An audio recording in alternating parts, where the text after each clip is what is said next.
नमस्कार, आप देख रहे हैं 4 पीएम और मैं हूं आपके साथ निधि तिवारी। पंजाब और हरियाणा के किसान अपनी मांगों को लेकर प्रदर्शन कर रहे हैं। ऐसे में किसानों के दिल्ली कूच को लेकर पंजाब हरियाणा हाई कोर्ट में आज सुनवाई हुई। पंजाब से दिल्ली जा रहे किसानों का हरियाणा में रास्ता रोके जाने पर हाई कोर्ट ने कड़ी नाराजगी व्यक्त की और सरकार को कड़ी फटकार लगाई है। आज इस पर बात करेंगे। साथ ही इस पर भी बात करेंगे कि कैसे इस आंदोलन ने मोदी सरकार के सपने को तोड़ दिया है। लोकसभा चुनाव से ठीक पहले किसानों ने एक बार फिर से एमएसपी की मांग को लेकर जो आंदोलन शुरू किया है, उस समय जिस समय बीजेपी अपने पूरे वेग में आगे बढ़ रही थी और मोदी जी 400 सीटें जीतने का दावा भी कर रहे थे, वो दावा अब फेल होता नजर आ रहा है। माना जा रहा है कि अगर सरकार ने किसानों की बात नहीं मानी और ये मामला बढ़ गया, तो मोदी सरकार को इससे जबरदस्त नुकसान हो सकता है, जिस वजह से तीन तीन केंद्रीय मंत्रियों को लगाया गया है इस मामले को सुलझाने के लिए। वो लगातार प्रयास कर रहे हैं। इसी से ये समझा जा सकता है कि बीजेपी को भी इस आंदोलन से होने वाले नुकसान की खबर है। तो कितना नुकसान होगा बीजेपी को, इस पर चर्चा करेगी और साथ ही ये आंदोलन अब कहां तक पहुंचा है, किस तरह से अभी भी लगातार झड़प हो रही है, किसान कितना आगे पहुंचे हैं, तमाम चीजों पर हम चर्चा करेंगे। और इस चर्चा में हमारे साथ मौजूद है अखिल स्वामी सर। बहुत बहुत स्वागत है आपका। तो सर, हाई कोर्ट ने सबसे पहले तो इस पर ही बात करेंगे कि हाई कोर्ट ने कड़ी फटकार लगाई है और कहा है कि आपने किससे पूछकर हाईवे बंद कर दिए हैं, आपको जनता को परेशान करने का कोई हक नहीं है। और हरियाणा सरकार की तरफ से ये भी कहा गया है कि जो है हरियाणा सरकार से जब उन्होंने कहा हाई कोर्ट ने, तो उन्होंने ये कहा कि किसानों ने परमिशन नहीं ली थी। तो हाई कोर्ट ने कहा कि उन्हें परमिशन लेने की जरूरत नहीं है, उनके पास अधिकार है, वो शांतिपूर्वक प्रदर्शन कर रहे हैं और अभी का अधिकार है। तो इस तरह से हाई कोर्ट ने साफ तौर पर जो है हरियाणा सरकार को खरी खोटी सुनाई है। लेकिन क्या इसके बाद भी जो हरियाणा हाई कोर्ट है वो कुछ करेगी या फिर नहीं? और क्या जो हरियाणा सरकार है वो इस मामले पर क्या रास्ता खोलने पर विचार करेगी? देखिए निधि, पहली बात यह है, जैसे पहले भी हमने डिस्कस किया था, सड़कों को खोदना, सड़कों को तोड़ना, सड़कों पे कीलें गाड़ना, उस पे चट्टाने लगाना, ये किसी के अधिकार क्षेत्र में नहीं है। ये जनता के भी अधिकार क्षेत्र में नहीं है, ये पुलिस के भी अधिकार क्षेत्र में नहीं है, ये सरकार के भी अधिकार क्षेत्र में नहीं है। किससे परमिशन लेके सरकार ने मेरे टैक्स द्वारा दिए गए पैसे से बनी हुई सड़कों को तोड़ा? दूसरी बात जो है, जो मेरा संवैधानिक अधिकार है सड़क पे चलना, सड़क पे चलने से किसी को रोकना, जो माननीय उच्च न्यायालय ने कहा, वो लोग तो दिल्ली जाना चाहते हैं ना, वो हरियाणा तो नहीं जाना चाहते, उनको हरियाणा से गुजरने दीजिए। और हरियाणा में जिस प्रकार की किलेबंदी आप कर रहे हैं और जिस प्रकार से व्यू रचना कर रहे हैं और हजारों मतलब ड्रोन से आप टीयर गैस शेल्स दाग रहे हैं, वो भी आउटडेटेड, जो एक्सपायर्ड हैं, लोगों की आंखें फूट रही हैं, लोगों के चोटें लग रही हैं, लोग लहूलुहान हैं। अरे इतनी वीरता दिखानी है तो चीन बॉर्डर पे, पाकिस्तान बॉर्डर पे दिखाइए ना। अपने देश के किसान, अपने देश के, देखिए वास्तविकता में निधि, देश को खंड खंड कर रहे हैं लोग, एक एक भाग में तोड़ रहे हैं। कर्नाटका को पैसा नहीं दे रहे, वेस्ट बंगाल को पैसा नहीं दे रहे, तेलंगाना को पैसा नहीं दे रहे, कर्नाटका को पैसा नहीं दे रहे, क्योंकि वह डबल इंजन सरकार नहीं है। अब पंजाब में और हरियाणा में क्योंकि इनकी सरकार है, तो इनके आदेश पे पंजाब के लोगों को दिल्ली जाने से रोक रहे हैं। अच्छा, जो सारे जनता को परेशानी हो रही है, जो सामान्य जनता को परेशानी हो रही है, वो परेशानी किसकी वजह से हो रही है? फार्मर्स क्या रास्ता रोक रहे हैं? अरे रास्ता तो सरकार रोक रही है। हर जगह आपने कांटे बिछा दिए हैं, 6-6 फीट ऊपर, 10-10 फीट ऊपर। आप ऐसा, अभी जैसे आज आपने देखा होगा, राहुल गांधी ने उस व्यक्ति से बात की जो एक्स आर्मी मैन है और जिसकी आंख में चोट लगी है और 2 उसके हाथ में चोट लगी है। 15 साल उसने सेवा दी है भारतीय सेना को, और उसने राहुल गांधी से बात की। लोग लहूलुहान हैं और उसके बाद षड्यंत्र कर रहे हैं। आप व्हाट्सएप पे, फेसबुक पे, हर जगह षड्यंत्र कर रहे हैं और ऐसा दिखाने की कोशिश कर रहे हैं जैसे पंजाब हमारा भाग नहीं है देश का। यही मणिपुर के साथ क्या आपने किया?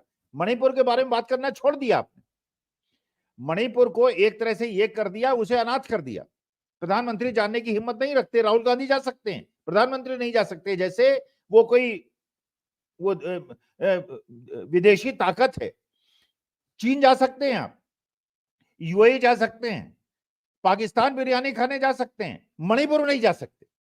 और पंजाब में अब तो चले गए, निकल गए, विदेश चले गए। अरे यहां देश में इतनी बड़ी समस्या है, इस समय देश में रुकना चाहिए था आपको। आप चले गए अपना पता नहीं क्या वहां बिरयानी खा रहे हैं कि क्या खा रहे हैं, वो सारे जितने विश्व के मुसलमान दोस्त हैं उनसे दोस्ती निभा रहे हैं, और हिंदुस्तान के जो मुसलमान हैं बेचारे जिनके शव यहां दफन होते हैं उनसे दुश्मनी निभा रहे हैं। तो देखिए वास्तविकता में मैं ये कभी कभी सोचता था कि जलियांवाला बाग में जब फायरिंग हो रही थी जनरल डायर की, उस समय जो लोग बच गए थे या जो प्रत्यक्षदर्शी थे उनके दिमाग पे क्या बीतती होगी। आज मेरे दिमाग में वही बीत रही है। अरे मैंने 75 साल के शासन में हिंदुस्तान में ऐसा दृश्य नहीं देखा। आपको पता होगा महेंद्र सिंह टिकैत ने जब आंदोलन किया था और जब वो दिल्ली उन्होंने घेरी थी, उस समय के प्रधानमंत्री को जब पता चला कि महेंद्र सिंह टिकैत बाहर आए, वो घर से बाहर निकले, और बाहर निकल तो लोगों ने, सुरक्षा कर्मियों ने कहा साहब अरे वो किसान, आप प्रधानमंत्री, आप कहां निकल रहे हैं। उन्होंने कहा नहीं, भगवान मेरे घर में आए हैं। ये राजनाथ चीफ मिनिस्टर की बात है, मेरे ख्याल से प्राइम मिनिस्टर की बात नहीं है, लखनऊ की बात है। राजनाथ सिंह खुद आए बाहर जाके, उन्होंने कहा कि प्रभु आप हमारे घर में आए, नाश्ता कीजिए, बैठिए शांति से और let us discuss and defuse the issue. अरे आप इस देश के जो पूरे हिंदुस्तान का पेट भरता है, पंजाब हरियाणा, उससे ऐसी दुश्मनी निकाल रहे हैं। तो क्या हिंदुस्तान को केवल उत्तर प्रदेश तक सीमित रखना चाहते हैं, मध्य प्रदेश, राजस्थान, गुजरात तक सीमित रखना चाहते हैं? इतना विशाल देश, अलग अलग संस्कृति और सभ्यताएं, आप सब पूरे हर चीज को तोड़ने के चक्कर में हैं और झूठे केस वहां लगा रहे हैं, लोगों की फोटो खींच रहे हैं ड्रोन से और उनके खिलाफ जो है गिरफ्तारी वारंट निकाल रहे हैं, उनकी जमीन कब्जाने पे लगे हुए। अरे इतनी अगर आप में ताकत है, 56 इंच का सीना है, तो आइए चलिए रावलपिंडी निकल लीजिए और कर लीजिए लाहौर पे कब्जा। लाल बहादुर शास्त्री 5 फीट के थे, करके दिखाया था कि नहीं दिखाया था? आप पढ़िए, आप तो उस समय पैदा नहीं हुई होंगी, आप जरा किताबें पढ़िए पुरानी। उस जमाने में केवल एक पुल बीच में रह गया था, उस पार लाहौर था और इस पार हम लोग पहुंच गई थी हमारी सेनाएं। वो तो खैर शास्त्री जी ने वापस बुलवा ली थी, वरना कब्जा कर लेते हम लोग लाहौर पे। और उस समय के सेनाध्यक्ष कहते थे हम नाश्ता करेंगे हिंदुस्तान में और लंच खाएंगे अपने ऑक्यूपाइड पाकिस्तान में, जिसको हम ऑक्यूपाई कर लेंगे। बांग्लादेश तोड़ दिया इंदिरा गांधी ने। अरे आपका 56 इंच का सीना है, अपने देशवासियों पे अपनी मर्दानगी दिखा रहे हो, देश अपनी ताकत दिखा रहे हो। अरे ताकत दिखाओ जाके दूसरे देशों के ऊपर, वहां जाके घिघियाते हो, इंपोर्ट बढ़ा लेते हो, उनको झूला झुलाते हो, बिरयानी खिलाते हो, खाते हो।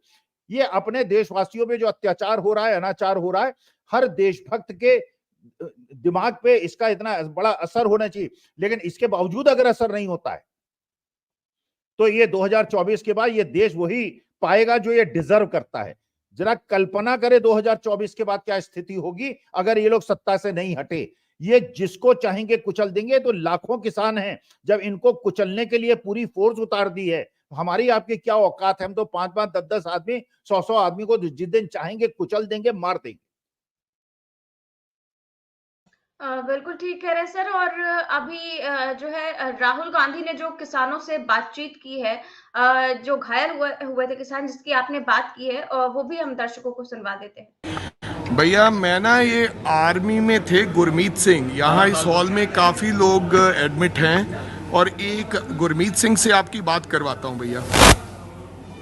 हेलो। फार्मर है, फार्मर। ये फार्मर है, एक्स आर्मी मैन है, फार्मर है। इनसे बात करवाता हूँ भैया। हॉस्पिटल में हूँ। बुलेटिन ये 1 मिनट करें आप। सत श्री अकाल जी। बढ़िया सर। कहाँ चोट लगी आपको? सर मेरे एक आंख में है और दोनों हाथों पे छर्रे लगे हुए हैं गोलियों के सर। अच्छा। हाँ जी। पुलिस वालों ने मारे? पुलिस वालों ने डायरेक्ट गोली हिट की है जी। अच्छा, आंख में तो नहीं लगी ना? आंख में सर डायरेक्ट एक छर्रा लगा हुआ है, बाकी हाथों और दोनों हाथों पे है जी। अरे भाई आपकी आंख दिख रहा है आपको ठीक से? या नहीं, आंख डैमेज हो गई है? नहीं डैमेज तो नहीं है सर, ऊपर जो पलक होती है उसके ऊपर ही चोट है, बाकी आंख का बचाव है। अभी डॉक्टर साहब आए नहीं है, चेकअप होगा भाई। अच्छा है। हाँ जी, बचाइए फिलहाल आंख का जी। अच्छा, तो आपको शरीर पे छर्रे लगे? हाँ जी, हाँ जी सर।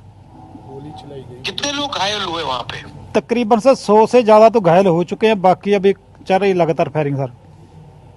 और सीरियस कितने लोग हैं? सीरियस तो सर ज्यादा नहीं है, तकरीबन 3-4 आदमी को ज्यादा चोट है। एक की तो दोनों आंखें डैमेज हो चुकी हैं सर। हाँ चंडीगढ़ 30 के करीब। अच्छा। सर मैं 17 साल आर्मी से सर्विस करके रिटायर हूँ। मेरे को मालूम है भी एक भीड़ को या जम्मू कश्मीर में कहाँ या उसको भगाने के लिए डायरेक्ट हिट गोली कहाँ पे की जाती है। ये कोई टेररिज्म कोई मिलिटेंट नहीं है सर, ये अपने देश के किसान हैं। बिल्कुल। सुबह की है गोली डायरेक्ट हवा में चला सकते हैं, हवा में चला से लोगों सर को क्यों चलानी है? पैरों को भी चला सकते हैं, डायरेक्ट सिर के ऊपर हिट किया मेरे सर। बिल्कुल गलत है। हाँ जी बस हम आपके साथ हैं, आप घबराइए मत। ठीक है सर। और बहुत बहुत अच्छा आप इस चीज के लिए लड़ रहे हो, बहुत अच्छा है, ये जरूरी है देश के लिए। ठीक है सर। आपने देश के लिए काम किया, पहले किया और अब भी कर रहे हो। पक्का पक्का सर। शाबाश। Okay sir, thank you sir.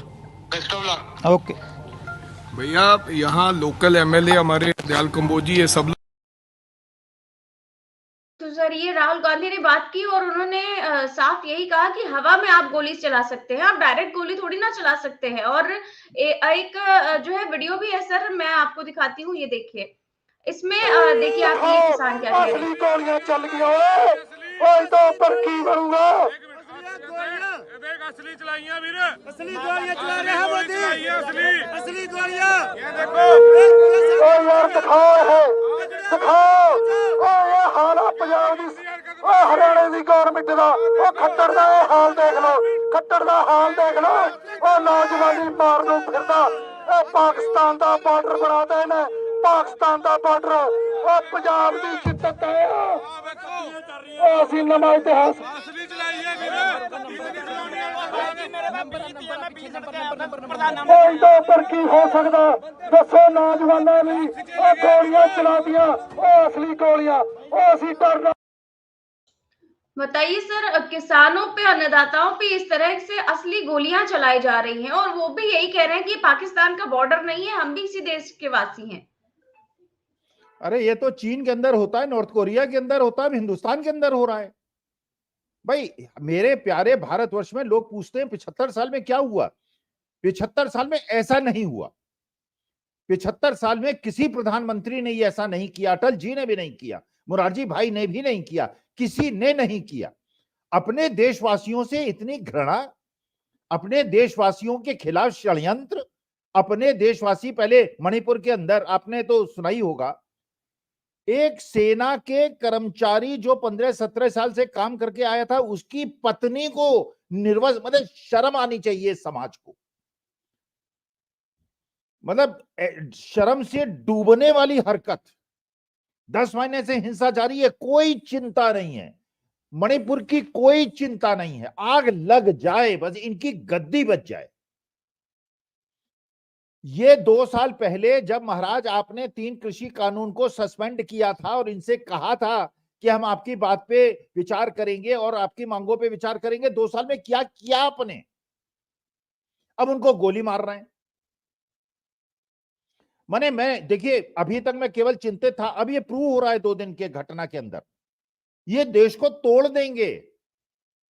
इनके गुरु ने भी, जो इनके गुरु ने कहा था, इनके जो सत्ता में बैठे हुए हैं, कि 2 नेशन थ्योरी जिन्होंने दी थी, ये आज इस देश को 4-5 भागों में बांट देंगे। हिंदुस्तान एक प्यारा गुलदस्ता है, 142 करोड़ लोगों का गुलदस्ता है। यहां पे गुरु ग्रंथ साहब की भी आवाज हम अच्छी लगती है, हमें जो अजान होती है वो भी अच्छी लगती है, हमें मंदिर की घंटियां भी अच्छी लगती हैं, हमें गिरजाघर की भी जो पूजा होती है, प्रेयर होती है, अच्छी लगती है। मणिपुर के अंदर 200 गिरजाघर जला दिए, फिर मुसलमानों के जो सारी मस्जिदें हैं उनके नीचे घुसे चले जा रहे हैं, अब सिखों के ऐसे की तैसी करने में लगे हुए हैं। अरे किसी को जीने दोगे इस हिंदुस्तान में? नहीं जीने दोगे। अगर तुम मुसलमानों से तुम्हारा बैर है, क्रिश्चियनों से तुम्हारा बैर है, तुम्हारा सिखों से बैर है, तुम्हारा आदिवासियों से बैर है, आदिवासियों के आज हिंदुस्तान के सबसे बड़े गणमान्य नेता को तुमने कोठरी में रखा हुआ है, छोटी सी, और वहां पे सशस्त्र सैनिक रक्षा कर रहे हैं उद्धव ठाकरे की, जैसे उद्धव ठाकरे जो है वो जेल से भाग जाएंगे और बहुत बड़े कोई कुकर्मी है। अरे इकोनॉमिक ऑफेंस का केस है, चलिए फास्ट ट्रैक कोर्ट बनाइए, 5 दिन में प्रूव कीजिए जिस लैंड के लिए आपने उसको अंदर किया है वो लैंड उसके नाम है ही नहीं, लेकिन झूठा केस साल भर लटकाएंगे, परेशान करेंगे और उसके बाद जो है कह देंगे, कोर्ट कह देगी कि इनको छोड़ दिया जाए। अरे देश में तानाशाही लानी है तो इलेक्शन करने की क्या जरूरत है? लाखों करोड़ रुपए खर्च करने की क्या जरूरत है? डिक्लेयर कर दीजिए India has turned into A dictatorship, कर दीजिए। मेरे ये किसानों को क्यों मार रहे हैं भाई? किसान क्या कर रहे हैं? एक और उनके बीच में अपने लोगों को भेज के पत्थर चलवा के फोटो खींच के दूसरों की उनपे, मतलब इतने षड्यंत्र, अपने देशवासियों पे षड्यंत्र, ये कंट्रोल नहीं कर पाएंगे। इन्होंने गुंडों की और मवालियों की फौज इकट्ठी कर ली है, और ये गुंडों मवालियों की फौज, ये देश प्रेमी लोग, ये वो पंजाब हरियाणा है जो कि देश की सेना में सबसे ज्यादा योगदान देता है। न केवल ये अनाज उत्पादता है सबसे ज्यादा, पूरे हिंदुस्तान को खिलाता है, ये हमारे देश की सेना में भी इन्हीं के लोग हैं। अपने देश को, पंजाब को तो आप फेसबुक देखिए, व्हाट्सएप देखिए, पंजाब को ऐसा ट्रीट कर रहे हैं जैसे पंजाब जो है वो हिंदुस्तान का पार्ट नहीं है। बंगालियों को नहीं ट्रीट करते, तमिलनाडु साउथ इंडिया वालों को ट्रीट नहीं करते। अरे वो बेचारे अगर पेरियार के बारे में कुछ कह देते हैं तो एंटी सनातनी होके उनको घेर लेते हैं अपना गोदी मीडिया में। अरे सबकी अपनी अपनी भावनाएं हैं, और ये जो गुरु, उनके गुरुओं की संतान हैं, ये प्रण लेके अपने गुरुद्वारे से निकले हुए हैं, इन्हें जाने दीजिए ना दिल्ली, अपनी बात कहने दीजिए, बुला के कह दीजिए इनसे कि नहीं करेंगे। अच्छा, दूसरी तरफ कह रहे हैं ये खालिस्तानी है और पाकिस्तानी है। अरे खालिस्तानी पाकिस्तानी है तो इनसे मीटिंग क्यों कर रहे हो? पिछली बार 2 साल पहले भी मीटिंग की थी सारे किसानों, एक तरफ उनको खालिस्तानी बताते हैं, दूसरी तरफ उनसे नेगोशिएशन करते हैं। इस बार भी नेगोशिएशन भी कर रहे हैं और खालिस्तानी भी बता रहे हैं। अब एक खालिस्तानी है तो नेगोशिएशन मत करो, और नहीं खालिस्तानी है तो मैंने गोली मत चलाओ। मैंने हर तरह से देश के अंदर, मेरी तो चलिए उम्र हो गई, 72 साल का होने वाला हूं, आप लोग का जीवन मुश्किल हो जाएगा और देश की जनता का जीवन मुश्किल हो जाएगा 2024 के बाद, अगर जनता नहीं चेती।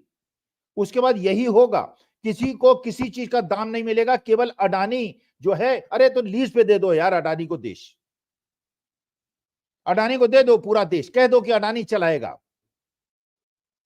आप अपना वो क्या होता है वो सेंगोल पेंगोल लेके अपना राज टिकट लगा के, टीका वीका लगा के, सुबह पूजा पाठ करके राज सिंहासन में बैठ जाओ और कहो कि मैंने दे दिया अडानी को लीज पे देश, अब अडानी चलाएगा।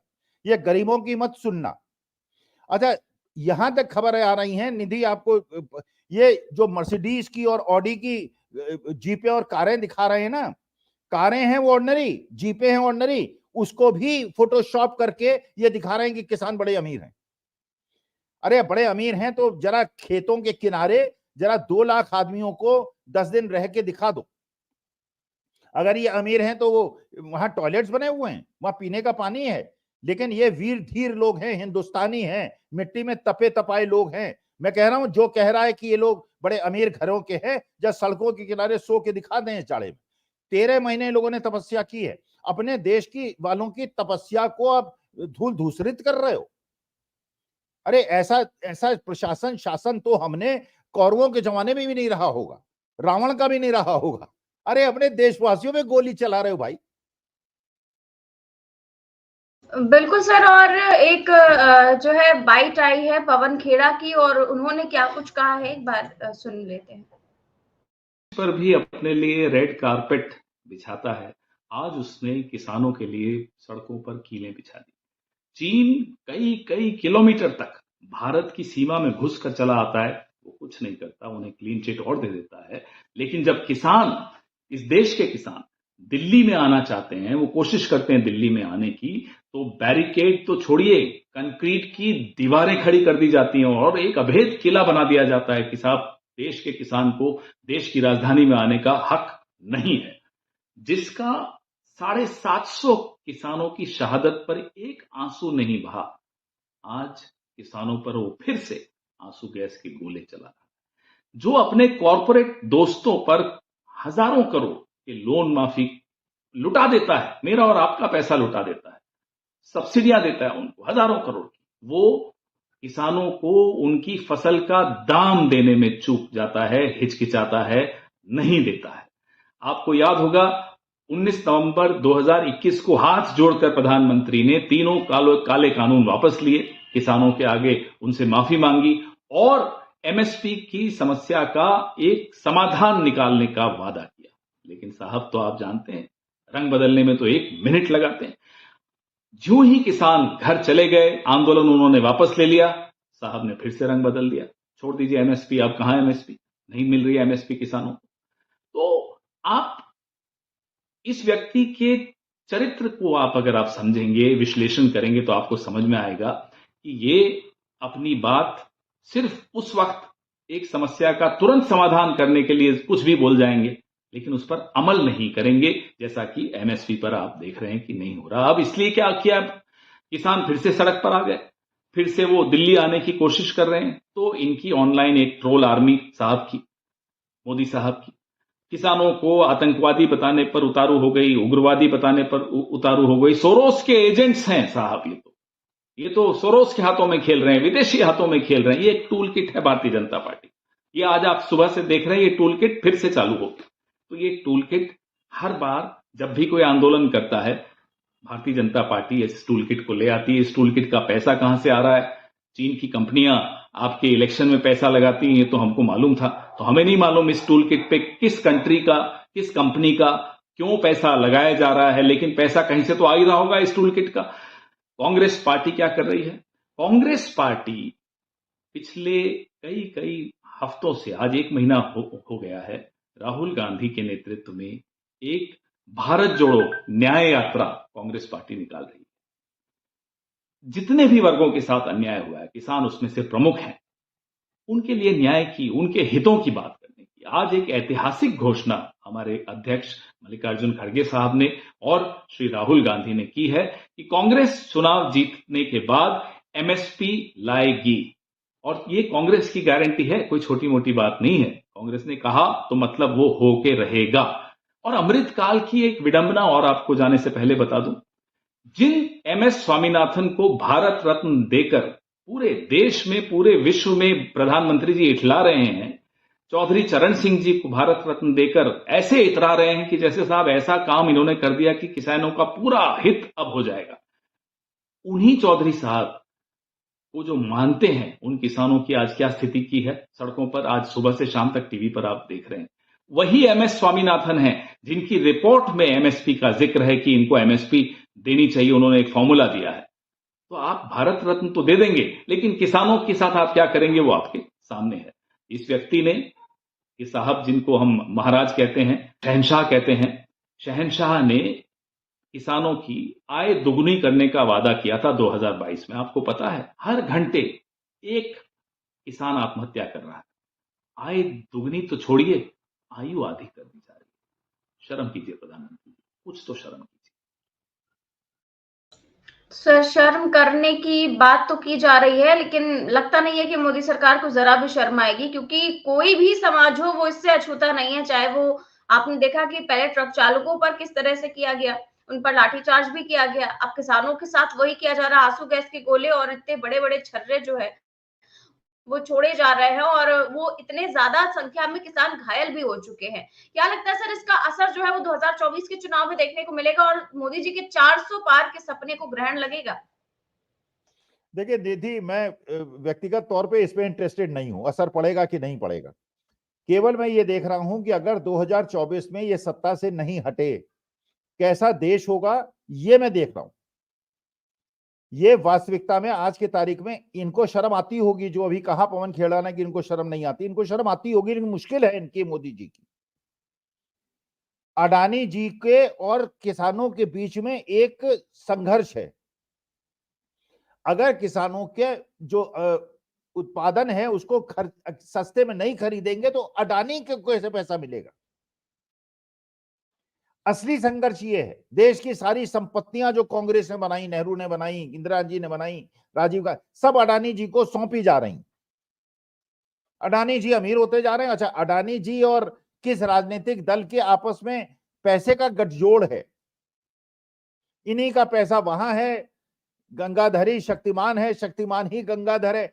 मुश्किल क्या है कि ये किसानों की आज इनकी इच्छा हो, ये मान भी जाए किसानों की बात, अडानी नहीं मानने देगा। और अडानी क्या, क्योंकि कुछ लोगों का पैसा लगा हुआ है, वो पैसा डूब जाएगा इसलिए नहीं मानने देंगे। भाई आप बात को समझिए, एमएसपी गारंटी किसान क्या कह रहा है। आज ये 19 रुपए का या 1500, मतलब 1900 की तो एमएसपी है जो थोड़ा बहुत खरीदते हैं, बाकी बाजार में 1600-1700 रुपए में गेहूं बिकता है। हम आटा खरीदते हैं कितने का? 350 रुपए का, मैंने डबल का खरीदते हैं।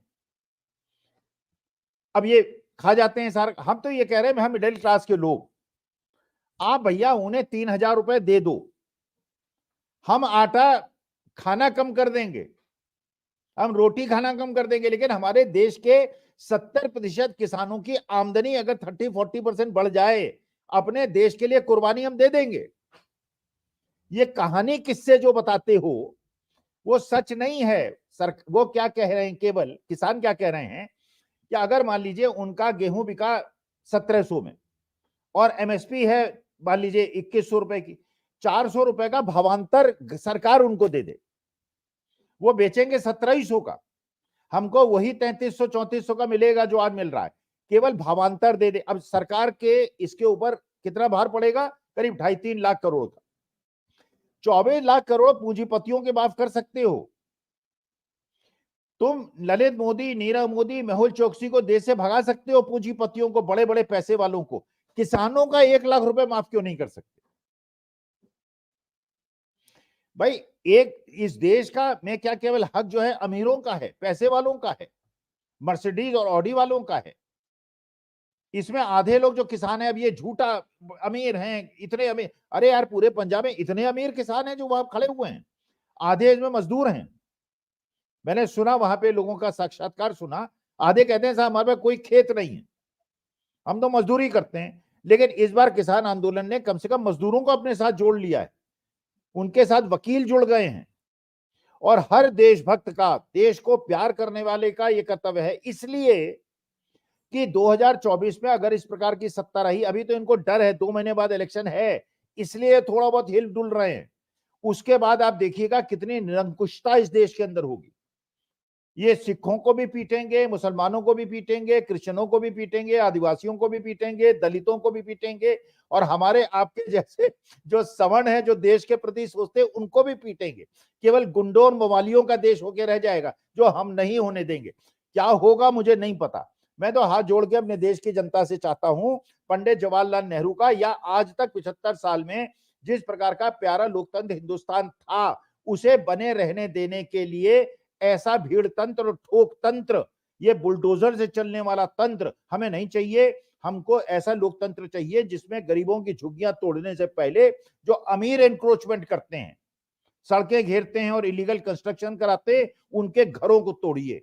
गरीबों को तोड़ देते हैं, उनको नहीं तोड़ते, ये है। और जिस प्रकार देश को बांट दिया है, स्टेट्स को बांट दिया है, India is A union of states, देश को छिन्न भिन्न कर दिया है, देश को तोड़ दिया है। और ये प्रक्रिया अगर 2024 में जनता ने नहीं रोकी, मैं बहुत ज्यादा चिंतित हूं। मेरी भारत माता, जिसको हमारी इंदिरा गांधी ने तो पाकिस्तान को 2 भाग में तोड़ा था, ये हिंदुस्तान को 5-6 भाग में तोड़ देंगे, जो हम होने नहीं देंगे। प्राण निछावर करेंगे, देश को टूटने नहीं देंगे। इन्होंने तो कहा था देश बिकने नहीं देंगे, बेच दिया, सब कुछ बेच दिया। ये दूसरी बात है, अपने ही दोस्त को बेचा, लेकिन बेच दिया। चीन से आयात बढ़ा लिए, बिरयानी खाया है, झूला झूला दिया। अरे हम नहीं करेंगे, हम देश को नहीं टूटने देंगे। हम सारे देशवासियों से अपील करते हैं, महात्मा गांधी को अपना आराध्य बनाइए, उनको अर्पण कीजिए, नमन कीजिए। गोडसे को इस देश से निकाला दे दीजिए, वो हत्यारा था। इस देश में गांधी ही चलने दीजिए, महावीर और गुरु नानक चलने दीजिए। इस देश में गुंडागर्दी और इस प्रकार का हिंसात्मक माहौल देश के लिए अच्छा नहीं है। यही प्रार्थना मैं कर सकता हूं। क्या होगा ये जनता के विवेक पे डिपेंड करता है। बिल्कुल सर, बहुत बहुत शुक्रिया सर आपका इस चर्चा में भाग लेने के लिए। तो आप देख रहे हैं कि लगातार किसान आंदोलन चल रहा है और किसानों को लेकर तमाम तरह की खबरें सामने आ रही हैं। आखिर किस तरह की ये जो हिंसा है वो लगातार की जा रही है किसानों के साथ, हमारे देश के किसान हैं, और जिस तरह से उनके साथ व्यवहार किया जा रहा है, आंसू गैस के गोले छोड़ना या फिर उन पर गोलियां चलाना या फिर डंडे बरसाना, ये बिल्कुल भी उचित नहीं है। फिलहाल कैसी लगी आपको ये चर्चा, हमें कमेंट बॉक्स में जरूर बताएं। चैनल को सब्सक्राइब करें और ज्वाइन भी करें। नमस्कार।